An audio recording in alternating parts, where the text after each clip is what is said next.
my dad didn't think I was worth it. So why do I think I'm worth it? You know what I mean? He didn't think it was worth. I was worth him sticking around, and he didn't think I was. It's all right. It's all right.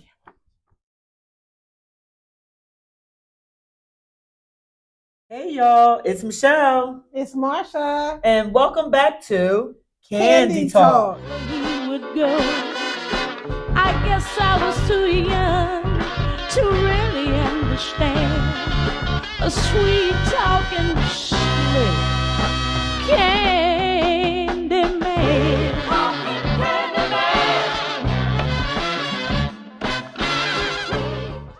Well, y'all, on the last episode, we discussed overthinking.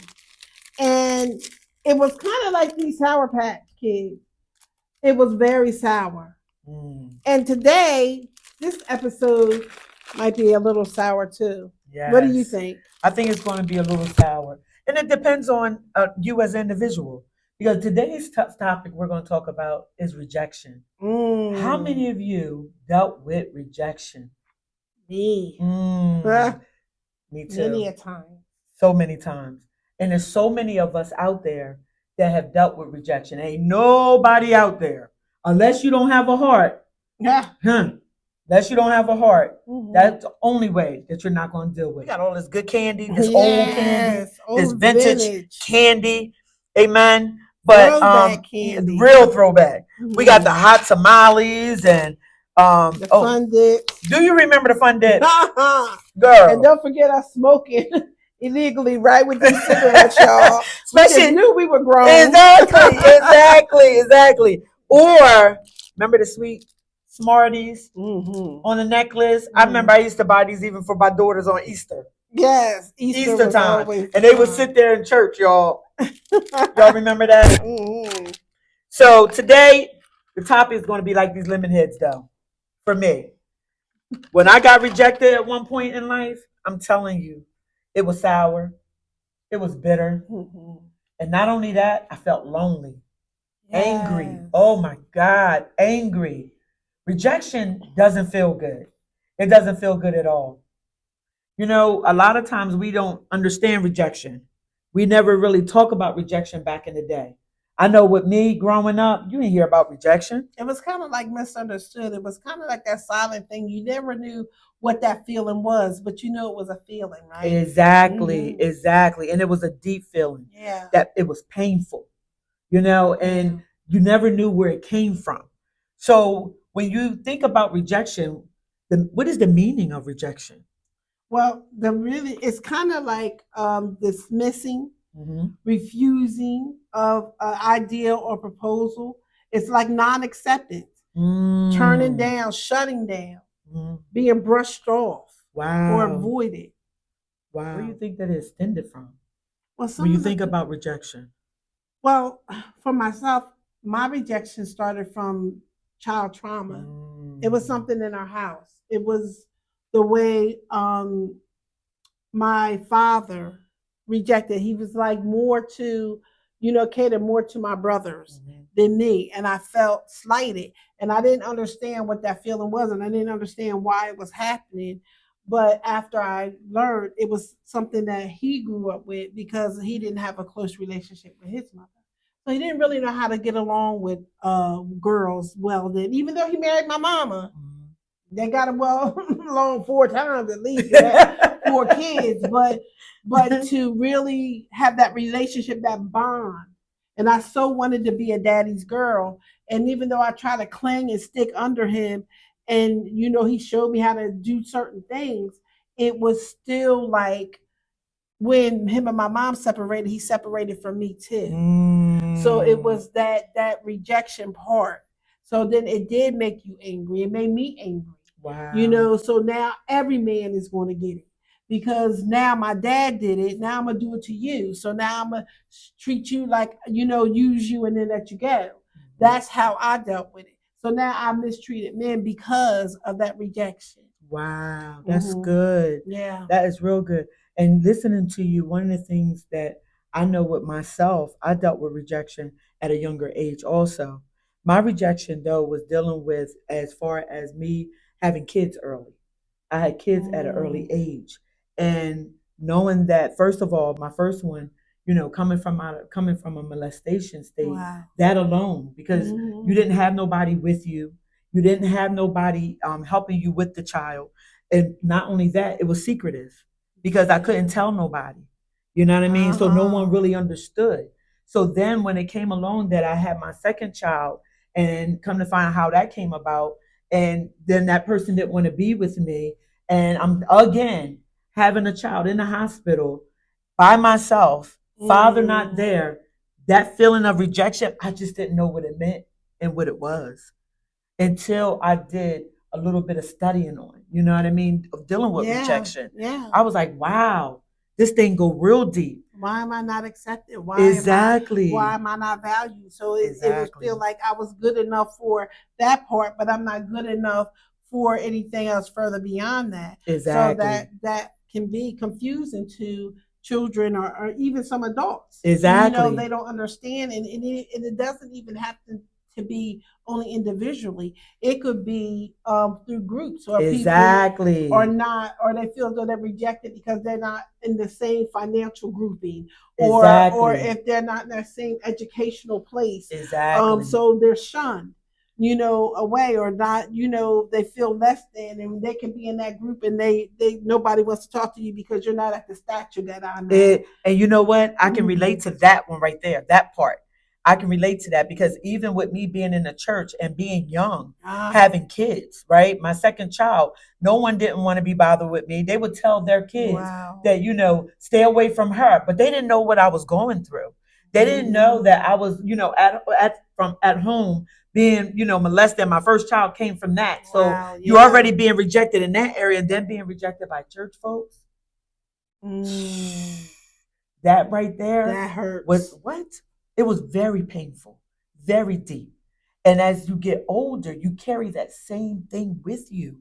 That part. We carried it on into our adulthood. So even as children, unchecked, rejection, undiagnosed, then we carry it and we bleed on our children. Exactly. So now we're treating them the same way that we were treated unknowingly. That we're transferring this feeling of, and now they're dealing with it in silence, as we had to deal with it in silence. Exactly.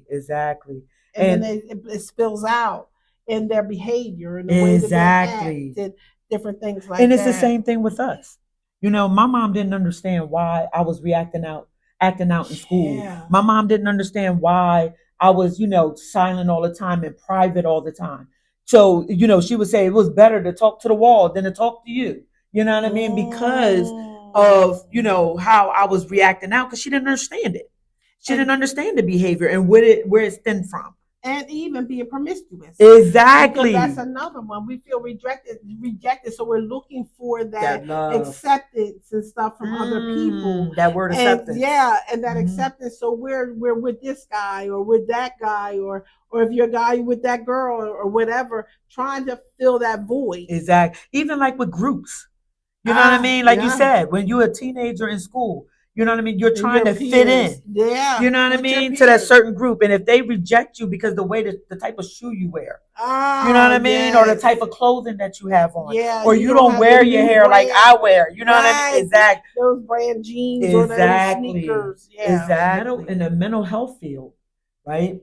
They talk about a diagnosis called RSD, which is rejection sensitive dysphoria. I was like, wow. Rejection, sensitive, dysphoria. It's so many stuff out there, y'all, that they just throw names on, So when you look at rejection sensitivity, it's a trait that causes people to react intensively to rejection. Even if it's perceived, because sometimes we perceive something and it's not true. Because you're hypersensitive. Exactly. So that makes you even what's the word I'm trying to use? Offended. Exactly. That could also cause to easily being offended too when you're hypersensitive Exactly. like that. So even if it might not be a sense of rejection, you might not be rejecting them, Exactly. but they might take it that way. Because that's their Because- perception. mhm. Because it's the feeling of it. Mhm. And just like with this dysphoria, when you think of the word dysphoria, it's strong, Yeah. like overwhelming, an overwhelming feeling. That's a little bit more deeper than just the rejection sensitivity. Okay. Yeah. It's dysphoria makes it mean that it's overwhelming. It's a deeper pain that you're dealing with. You know what I mean? You got, it's emotional pain related to the rejection. Right. So it goes a little bit, it extends a little bit more. Yeah. And then what happens is you go to the point of that self-talk. And how many times? Now, I'm not alone, y'all. I know I'm not alone. And maybe I am. But how many times that you're overthinking? Because rejection, overthinking, we talked about it last week. Overthinking with rejection together will take you completely out of here. Completely left. Right. Because you'll start talking negatively to yourself. You'll start thinking that you're not worth anything. Rejection affects your self-esteem. Yes, it does. It affects your self-esteem. Mm-hmm. It makes you think that you're not worthy. Yep. It makes you feel like you're devalued. That part. How many of you been there? Mm-hmm. How many of you have really been there? And you felt that you didn't even know that it was rejection. Rejection, y'all, is deep. Yes. There's so many people, even adults, even those that are in the church world. When you talked about being offended, that's feeling of rejection. Yeah. And they don't know what it is. Yes, it's a form. Yeah, a form. And even with that, when you were talking about even the low self-esteem, even when you get to a place of low self-esteem, you lack the personal boundaries. Exactly. So you lack being able to put up boundaries, so you allow people to continue to do whatever to you because you're trying to fill that void of acceptance. So you accept anything that comes your way. Whatever. They can knock you upside your head, you'll call it love. Yep, because exactly. You just need, but they still here. But they still here with me. Exactly. You know what I mean? And I've been there. Yep. And I just say, but he did for me. He buys me good, nice stuff and whatever. But what's a hit upside the head now and then? But I still get something. But he's still here. Uh-huh. But until he did it openly, where he hit me openly in front of everybody, people, then I was done. You know what I mean? But God had knew that's what I needed to get out of there. But I had no boundaries. Exactly. Because of that low worthlessness of feeling that I didn't have I didn't deserve better than that. Exactly. Because I was rejected. My dad didn't think I was worth it. So why do I think I'm worth it? You know what I mean? He didn't think it was worth. I was worth him sticking around. And he didn't think I was. It's all right. It's all right. It's all right. He didn't. It's gonna be okay. Yeah. That's why today, like we said, these lemon heads. Remember I said it's gonna be sour.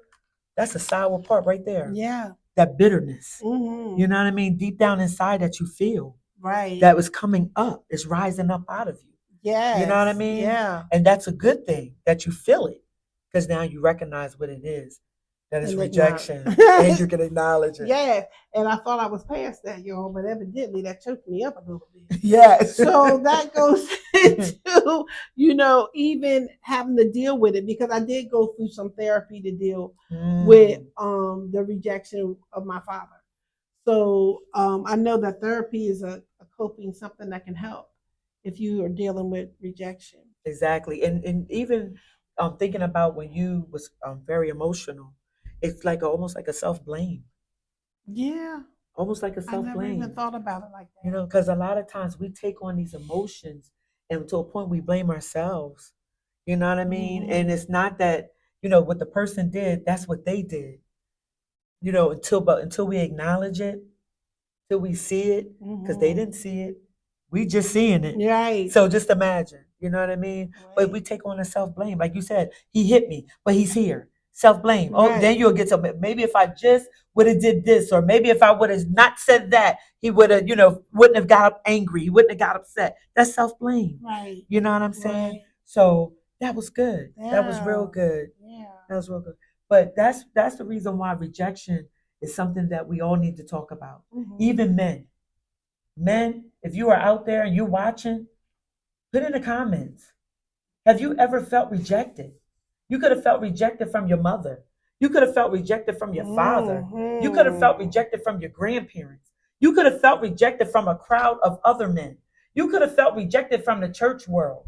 You could have even felt rejected just from another individual that you might have been trying to talk to, and they just didn't want to deal with you. You could have felt rejected even with trying to get a job. And every time you try to apply for a job, and they said no to you, or they didn't call you back. You felt rejected. It's not just a woman thing. It's not just a woman that always feeling rejected. Men feels rejected too. And too, with men, a lot of men hold it in. Yes, they do. And they suppress that feeling of rejection. And it acts out in domestic violence. Yes. It acts out even in suicide. And especially when doesn't have a relationship with their mom. Exactly. Or feel rejected from their mother. Exactly. It's the same as a girl feeling rejected from their father. It's the same hurt and the sting. And then you can tell in your relationship with the other mate if how they treat you. Exactly. If they had a good relationship, exactly. if they had that rejection from their mom and don't have that bond.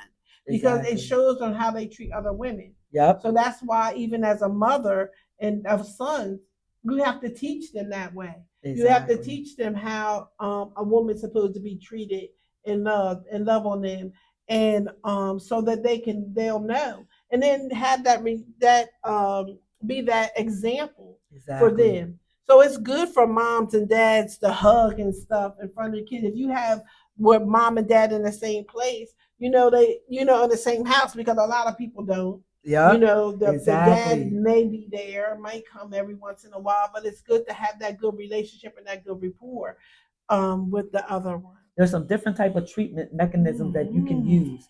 Like with overthinking, you can use CBT, cognitive behavioral therapy, is where it helps you be able to turn negative thoughts into positive thoughts. Mindfulness, great thing to reduce that emotional, reactivity. And not only that, interpersonal therapy is to improve your social skills and develop healthier relationships, because rejection can cause you to put up walls, and you don't want to put up walls when these people are the right people that needs to be in your life. And some people, it might take medication. Might take medication. Mm-hmm. That's what, especially when you deal with some type of mental illness or some type of mental diagnosis. When you have personality disorders, you might need some type of medication to help you regulate that. And don't be afraid. Right. Don't be afraid to take medication. If you have to take it, take it. Mm-hmm. Go to a therapist if that's what they want you to have for the time being, to be able to help you with anxiety, because rejection deals with anxiety. Yes. It heightens it even more. So we want you to be able to, no matter what, to be able to do all that you can to overcome rejection. And so in our next episode, I want you to be thinking about something. Rejection can be a gift to you. It can be a gift, y'all. A gift and a curse. Right? Exactly. But we already talked about the curse part, but we're going to now talk about the gift part. Yes. So stay tuned as we be back for Candy Talk. Thank you for tuning in. Hit that like button, y'all. Comment. And subscribe. We would go. I guess I was too young to really understand a sweet talking sweet candy man. Hey y'all. Hey. Hey y'all. It's me, Michelle. Thanks for tuning in as we